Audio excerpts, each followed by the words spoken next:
તો ચણાની દાળના ક્રિસ્પી વડા બનાવવા માટે 1 કપ ચણાની દાળને 2 કલાક માટે પલાળી દીધી હતી. પછી એને અધકચરી વાટી લેવાની છે મિક્સર ગ્રાઇન્ડરમાં.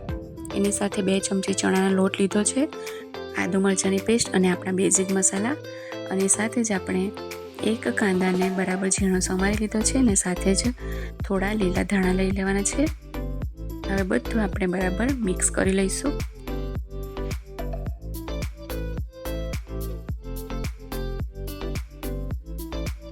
સાથે જ આપણે મીઠું એડ કરી લેવાનું છે સ્વાદ પ્રમાણે.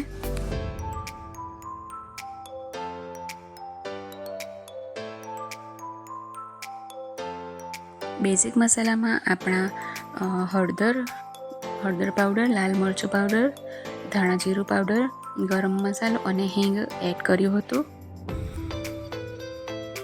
અને આદુ મરચાં અને લસણની પેસ્ટ સ્વાદ પ્રમાણે, તીખાશ તમને જે પ્રમાણે ગમે એ પ્રમાણે એડ કરી લેવાનું છે.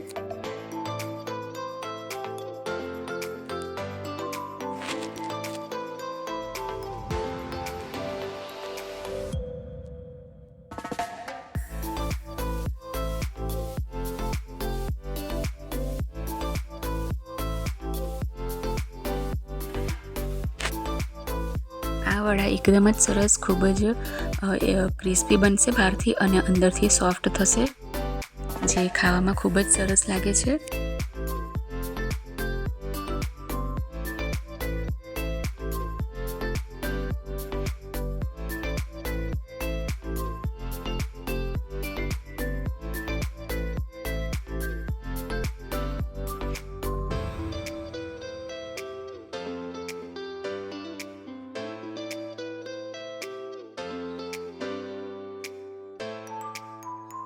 તો હવે આની અંદર આપણે તેલ એડ કરવાનું છે.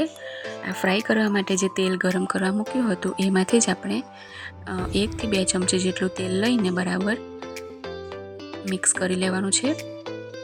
જે આપણે તેલ ઉમેરીએ છીએ તો એનાથી આપણને એક્સ્ટ્રા પેલો શું કહેવાય પાપડ ખાર કે સોડા એડ કરવાની જરૂર પડતી નથી.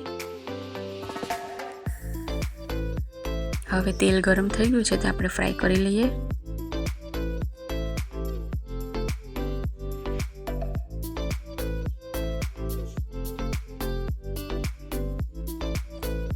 તો નાના આવી રીતે આપણે વડા ઉતારી લેવાના છે.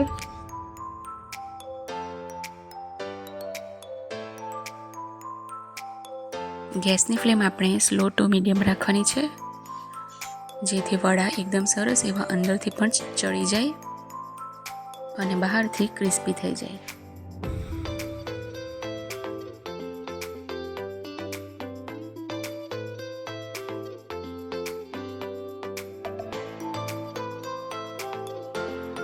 તો આ વડાને આપણે તરત નથી ફેરવવાના, થોડી વાર રહીને ફેરવવાના.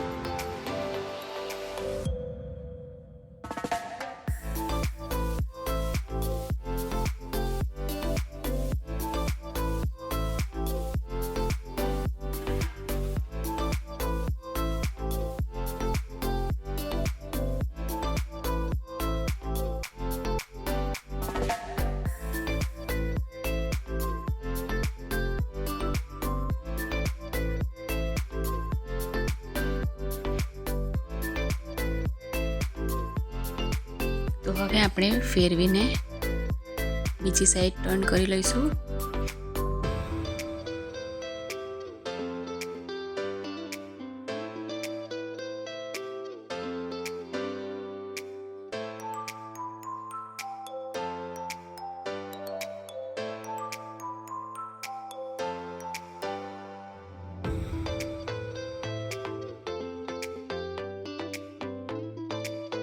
તો આ વડાને આપણે સરસ એવા ગોલ્ડન કલરના થાય ત્યાં સુધી ફ્રાય કરવાના છે.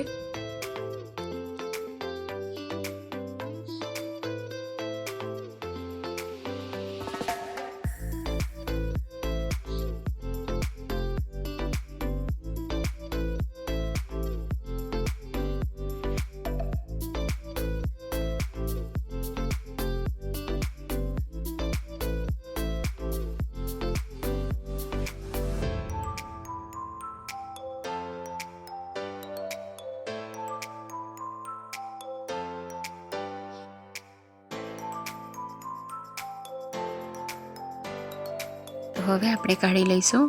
સરસ એવા ગોલ્ડન થઈ ગયા છે.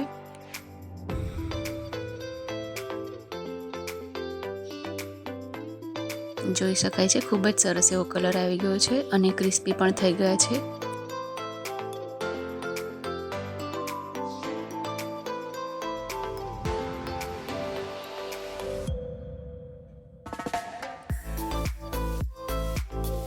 તો આવી જ રીતે આપણે બીજા વડા પણ ઉતારી લઈશું.